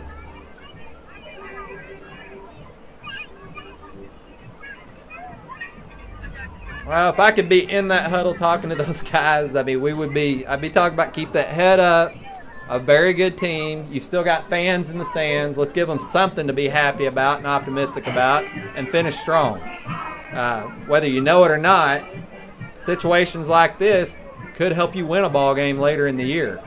You got to have that grit, that determination, and we need these Wildcats to finish strong. A lot on the line for the rest of the season. They want to keep up the streak, state playoff streak. Hey, there's still an opportunity to manage to pull off a home playoff game. Highland, the favorite to win the conference, and they've looked like the favorite to win the conference tonight. And this is a competitive Wildcat football team. So kudos to Highland. These Wildcats have looked much better than people anticipated this year. You know, early on played Nettleton close at home. Had a little bit of a weather delay. Had that not happened, could have been a different story. We kind of thumped Harrisburg, thumped Westside.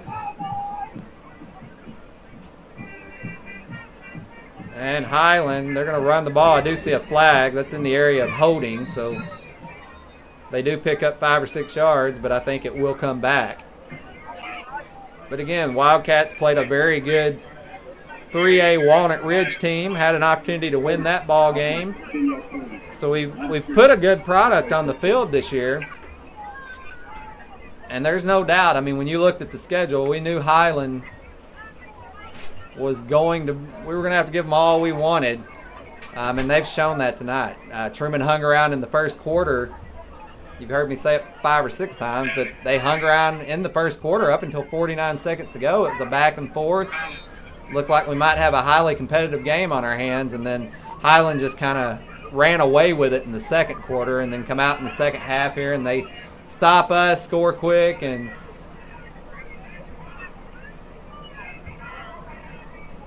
fortunately, a few penalties on that punt. They are backed up. They would have had the ball at about the 45-yard line, but instead it's first down and about 20 for the Rebels. They've got to get out to the 47-yard line for a first down. So the Wildcats with a chance to get a stop here. Ball snap, handed off to number 22 for the Highland Rebels. He breaks 3, 4, 5 tackles. Finally brought down. We see another flag on the field, and that number 22 for the Wildcats is Tayson Brink, another sophomore. And I know we had a Highland fan message earlier and said that this sophomore bunch is like 63-1 since 3rd grade. So, you know, Highland just reloads. Looks like they're going to put a good product on the field again next year, and I think the official might have waved that flag off. Yeah, I think that flag was waved off. Not sure what happened there, but it's going to be second down and about 13 for the Rebels.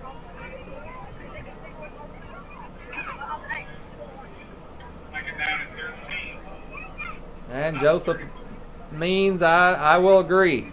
Highland playing very well tonight. A little miscommunication there on a curl route. Highland unable to make the completion. It looks like so far Highland have kept their starters in the game, or at least in the backfield they have their starters in the game.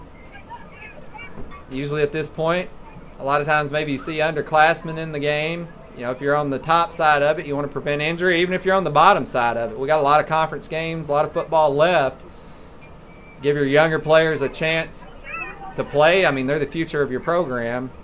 And again, you know, God forbid any injuries.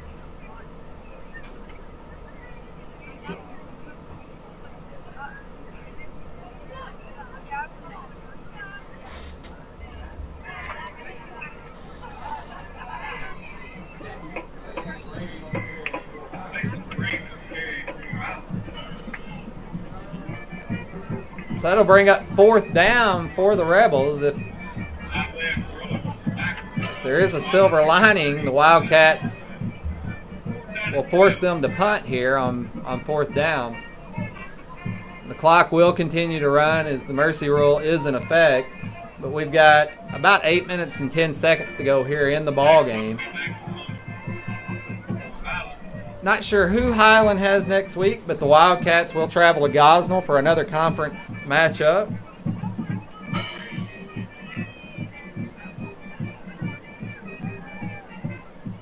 I got an update from Cedric Anderson here. Nettleton leads Brooklyn 28-14, if I'm reading that right. Yeah, that's right. So Nettleton, I think I might have misspoke earlier. Nettleton leads Brooklyn 28-14, and that's a ball game that a lot of Brooklyn fans thought they might come away with a win. You know, Brooklyn has looked fairly good early on this year.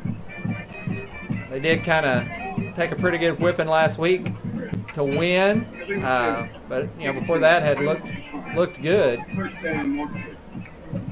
Brooklyn, of course, moves into 5A in football, so a whole different lineup, especially in your conference, once you get into 5A. Appreciate you out there, Jerome. Zari with some big plays out there tonight. Ready Rock tuning in, listening to us. And I know he's proud of Azari. Maybe the Wildcats can try to get him the ball on one of these possessions. I can see, looks like number 7 for the Wildcats. Braden Passmore. I thought I called out a wrong number earlier, but Braden Passmore is here, and that's Whitsitt on the carry, the sophomore, and he's got wheels and strength. And he is just going to be phenomenal to watch over the next few years. It seems like every year you'll have those few 10th graders that you just get excited about being able to watch them play for a few years, and Whitsitt certainly falls into that category. Man, just does not play like a 10th grader at all. And Christian, I see out there, the Trumann we won't live stream the game next week. I'm assuming Gosnell will have some means to live stream. I wish we had the ability to go on the road, but we don't. Most of these schools do have live streaming abilities, so if you're not able to travel to watch the Wildcats next week, I'm sure you could go to Gosnell's school page and find a link to still live stream that game. Of course, the commentary won't be near as good. I can probably say that. But so the Wildcats here knocking on the door of the end zone. The pitch out to Tony Postel Jr. He's got a corner, takes a cut, and he scores. So Tony Postel Jr. has played well all year, and he's carried this team on his back at times, and that's what you like to see out of you, especially out of your seniors. Keep playing hard. We got to finish until we get down to 0 on that clock. So the Wildcats will score again before we get out of here. There's a little under 5 minutes to go in the ball game. Again, a mercy clock, so the clock will not stop. So it'll be 46-14 as the Wildcats will line up for the extra point. They'll go for 2. Ball snap, handed off, and Donovan with the keeper, and he does convert the 2-point conversion. So Wildcats trail 46-16, but hey, I'll take it here at the end of the game. A positive note, something to build off of. And again, I think when the Wildcats go back and watch this film, I don't want to take anything away from Highland. They were obviously the better team tonight. But I think when they go back and watch film, you can go back to a few key plays, and this is a whole different ball game. At least a lot closer ball game.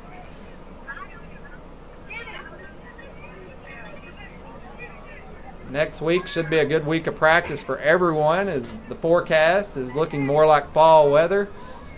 Mid to high 70s all next week, so it'll probably feel like real football weather next Friday night if you're able to travel. Of course, again, we've talked about it a few times, but we've got our Miss Wildcat pageant tomorrow. That'll run from 9 o'clock until roughly 7 or 8 o'clock at night. A couple breaks in between. Miss Mary Beth Penner, our reigning Miss Wildcat. She'll crown our new Miss Wildcat. We've even got Miss Arkansas will be in attendance. We'll be doing a performance at around 5:30. Kicked off. Highland will return it. A few key blockers in front of him, but he's hit immediately at about the 36-yard line, and that's going to be number 63. Let me see who we got here. That is...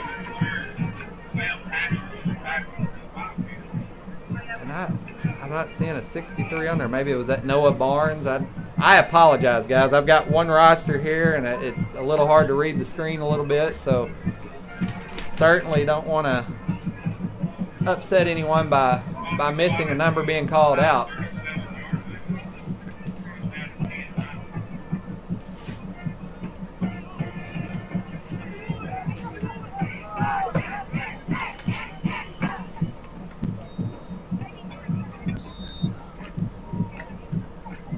And the Wildcats, of course, without Brandon Dome tonight, and that's a huge piece of the equation, or the puzzle, as they say. And you guys be careful. So Highland most likely just going to run this clock out, and they should be able to do it with 2 minutes to go, 4 downs to do it. I don't expect to see them put the ball in the air. I think they'll run it out. So we're down to about 1:50 on the clock. Clock will continue to run. we appreciate everyone that tuned in. If you're still hanging around, we'll be back in a few weeks. Every home game we'll bring the live stream. And I'm not positive, but our next home game may be homecoming. I think there might be one in between there, but Blytheville comes to town for homecoming for the Wildcats, which will be October the 25th, kickoff 7 p.m. Of course, earlier that day, about the middle of the day, 1, 2 o'clock, they'll have the traditional homecoming pep rally where we'll crown the new homecoming queen. Also, the historical Trumann Wildcat Homecoming Parade, which is a big event here in Wildcat Country. Also, the Wild Duck Festival coming up on October 10th and 11th. Read an email today. They're projecting it to be the largest duck festival attendance that we've ever had in history. The carnival on site is going to bring several more rides. And they did put on a pretty good show last year. Several booths set up. If you get a chance, go out and visit some of those booths. Lots of raffles. You can still get your name in the hat for the $1,000 drawing that the Chamber does every year. If you get a chance, go by and talk to Lori Bishop at the Caldwell Banker booth. Never a better time to list and sell than right now. And Lori could get you fixed up, and my household would appreciate it. We might even buy you a steak dinner. You drop the rates and I'll sell the house. Yeah, Lori says I control the rates. I don't know how much of that I control, but hey, we do see those rates starting to tick down. I guess if you're on the loan side, that's great. On the deposit side, not so great. So it's going to be a 5-yard penalty against Highland, but we're not going to see another play ran here, so the clock will run out. We do appreciate everyone that tuned in. These Wildcats, hey, get your head up. Put this behind us. Let's come back. Beat Gosnell next week, pick up a conference win. I'm Kevin Bishop. We'll see you here in a few weeks.